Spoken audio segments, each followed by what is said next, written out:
হচ্ছে কি মানুষ যখন দেখে যে কোনো জিনিসের ভবিষ্যৎ নাই, মানে মানুষ দেখে যে একটা নৌকা ডুবে যাচ্ছে, কেউ এটাতে উঠবে না। এই অঞ্চলগুলো হচ্ছে গরিব এলাকা, শিক্ষিতের হার কম এবং বর্ডার এলাকা।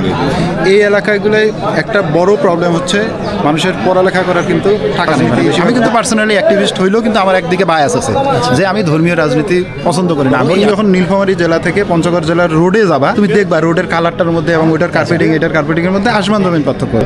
আমরা যুক্ত হয়েছি বাংলাদেশের একটা প্রত্যন্ত অঞ্চল নীলফামারী, একেবারে ডোমার থানার একেবারে সীমান্তবর্তী এলাকা থেকে অনুষ্ঠিত হয়ে গেল আমাদের ত্রয়োদশ জাতীয় সংসদ নির্বাচন।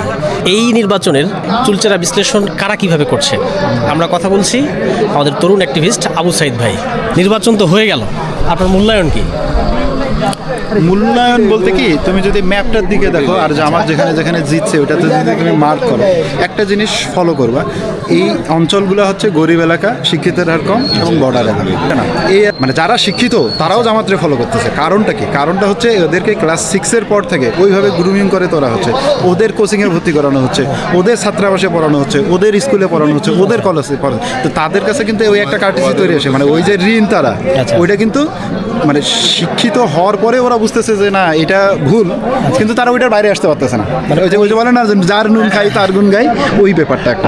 আরেকটা হচ্ছে গ্রামের ক্ষেত্রে যেটা হচ্ছে, মানে গ্রামের মহিলা যারা, তাদের কিন্তু ধর্মকর্ম জ্ঞান কম, হয়তো স্কুল যাওয়ারও সুযোগ পায়নি। বেশিরভাগই আমাদের এলাকায় যদি দেখো, দেখবে যে 12-13 বছর বয়সে একটা মেয়ে বিয়ে হয়ে যায়, ওর আসলে পড়ালেখা করার কোনো সুযোগ নেই।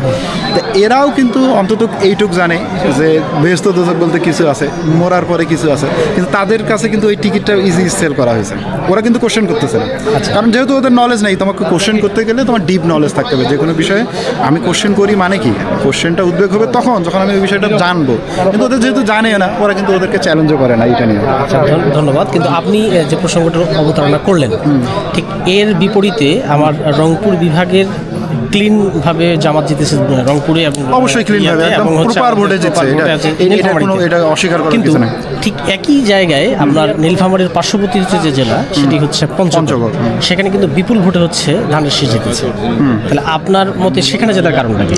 আচ্ছা, একটা জিনিস দেখো, নীলফামারী জেলা আর পঞ্চগড় জেলার যদি তুমি ইকোনমি এবং শিক্ষার হার, যেটা তোমাকে প্রথমে বলছি, এটা যদি তুমি কম্পেয়ার করো, এখানে একটা ড্রাস্টিক পার্থক্য দেখবা তুমি।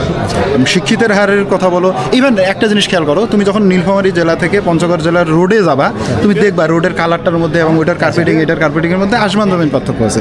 এখানকার রাস্তা দেখবে যে ভাঙ্গাখুড়া এটি, পঞ্চগড়ে যাবা পলিশ রোড পাবা পাকা। এটা আজকে না, আমি যখন ছোটো ছিলাম, আরও যদি 20 বছর আগের কথা বলি, তখনও তারা হয়েছে। ওখানে জমিরুদ্দিন ব্যারিস্টার ছিল, মানে বিএনপির অনেক হেভি ওয়েট প্রার্থী ছিল, যাদের একটা ভালো ফ্যান বেজ আছে। এখানে বিএনপির মহাসচিব আছে, এইটা কিন্তু একটা বড় পজিটিভ দিক। কিন্তু আমাদের এখানে যদি তুমি চিন্তা করে দেখো, নীলফামারীতে ওইরকম কোনো হেভি ওয়েট প্রার্থী নেই। এখানে বিএনপির তুমি নাম বলতে পারবে না এরকম কোনো নেতা আছে। যা 2-1 জন ছিল, এরা হয়তো লাস্ট 15 বছর অ্যাক্টিভ ছিল না, দেশে বিদেশে ছিল, এখন আসার পরে মাঠে আসছে। আসার পরে হয়তো পলিটিক্যাল ক্যালকুলেশনটা আমি যতটুকু বুঝি, তারা একটা মিসক্যালকুলেট করছে। ওরা মানুষের পালসটা বুঝতে পারেনি যে আসলে ভোট যে কীভাবে হয়, ভোট মানে ওদের আমি বলতে পারি যে ওরা ভোট করার এক্সপিরিয়েন্স না। ওরা জামাত কিন্তু যে একটা জিনিস দেখো, জামাতের যারা সাপোর্টার, ওদেরকে বাসায় বাসায় যে ট্রেন করা হয়েছে যে ভোটটা কোথায় সিল দিতে হবে, কীভাবে বাস করতে হবে, কীভাবে করতে হবে। এই জন্য দেখবা যে ওদের কেন্দ্রে ওদের মানে ভোট যেগুলো নষ্ট, ভোট কম, খুবই কম। বিএনপি সম্ভবত 209, তো তার বিপরীতে জামাত জোট সম্ভবত 76টা বা 75টা, এককভাবে তারা 68টা পেয়েছে। বিরোধী দলটা কি খুব বেশি দুর্বল হয়ে গেল কিনা? আচ্ছা, আমিও কিন্তু আমি যতটুকু বুঝি, আমি চাই একটা চ্যালেঞ্জ থাকুক, ক্ষমতাটাকে একটা ব্যালেন্স করার জন্য অবশ্যই একটা চ্যালেঞ্জের মধ্যে থাকুক। কিন্তু প্রবলেম হয়েছে কি, এবার যখন ইলেকশন করা হলো, এখানে কিন্তু একই ঘটনার 2টা ইলেকশন করছে 2টা দল। মানে এরা আগে একসাথে 25-26 বছর একসাথে আন্দোলন করছে, একসাথে সব করছে। তারপর ভোটের মাঝে মানে লাস্ট 2-3 মাসে আমরা দেখবি যে কাদা সরাসরি হইলো, একে অন্যের কথা খারাপ বললো বা ভালো বললো, যাই হোক।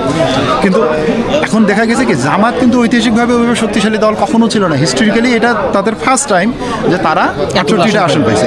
এর আগে এককভাবে মনে হয় ওরা 3টা পাইছে, আর জোটের মনে হয় 18টা পাইছে। এই তো এর বাইরে তো আর নাই। তার আগে ওদের রাজনৈতিক ইতিহাসে নেই। মানে এবার পাওয়ার মূল কারণটা হচ্ছে এটা। আরেকটা জিনিস, অনেকে আওয়ামী লীগের কথা বলবে, স্বৈরাচারী, এটি ঠিক আছে, তারা নেতৃত্ব পর্যায়ে এটা করছে, কিন্তু ফিল্ড পর্যায়ে তাদের অনেক সাপোর্ট করছে।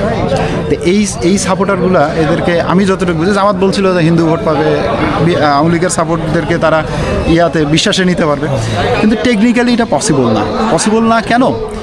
যে আমি তাদের গোড়াটারে কেটে দিয়ে যদি আগায় পানি দেয় ওই গাছ বাঁচবে না, ওইটাই হয়েছে। তারা তারা তাদের তাদের যে নেত্রী মানে আওয়ামী লীগের রাজনীতিটা হচ্ছে আদর্শ কেন্দ্রিক রাজনীতি, শেখ মুজিবের রাজনীতি, এই তো তাদের পরিবারের রাজনীতি। এখন শেখ মুজিবের এখন কেউ নেই বাংলাদেশে। তো ফলে তারা দেখছে যে জামাত তাদের মানে একদম এক্সিস্টেন্সিয়াল থ্রেট, ওরা বিএনপিতে ভোট দিচ্ছে। আমি চাইছিলাম চ্যালেঞ্জ হোক, 120 পর্যন্ত জামাত গেলে ভালো হতো। চ্যালেঞ্জ থাকলে মানে যেন একক কোনো ডিসিশন তারা পার করতে না পারে। 5 বছর পরে দুইটা জিনিস হতে পারে। প্রথম হতে পারে একটা, সেটা হচ্ছে যে জামাত আরও অনেক শক্তিশালী হয়ে গেছে, কারণ বিএনপি অনেক দুর্নীতি বা আগের যদি আমরা হিস্টোরিক্যাল ট্রুথ দেখি। আরেকটা হতে পারে যে এর মধ্যে আওয়ামী লীগ শক্তিশালী হওয়ার কারণে আওয়ামী লীগ বিএনপি এক হয়ে গেছে, সেক্ষেত্রে জামাতরে দুর্বল করে ফেলবে। কারণ এবার যে ভোটের পার্সেন্টেজ, আমার মতো যারা মানে যারা ধর্মীয় রাজনীতি, আমি কিন্তু পার্সোনালি অ্যাক্টিভিস্ট হইলেও কিন্তু আমার একদিকে বায়াস আছে যে আমি ধর্মীয় রাজনীতি পছন্দ করি। শেষ প্রশ্ন, ঐতিহাসিকভাবে উত্তরবঙ্গ বিশেষত রংপুর বিভাগ সবসময় বিরোধী দলে থাকে, বিরোধী দলে থাকে, আমরা ওই কর্তৃত্ব ধরে রাখছি এবারও। আচ্ছা, আরেকটা সম্পূরক প্রশ্ন ছিল যে জাতীয় পার্টি রংপুর বিভাগে একেবারেই খারাপ করেছে, এইটার কারণটা কি মনে হয় আপনার কাছে? জাতীয় পার্টির মূল সমস্যাটা হচ্ছে কি না, জাতীয় পার্টি এর আগেও কিন্তু 30টা ভাগ হয়েছে মনে হয় আমার জানা মতে, 21টা 22টা এরকম।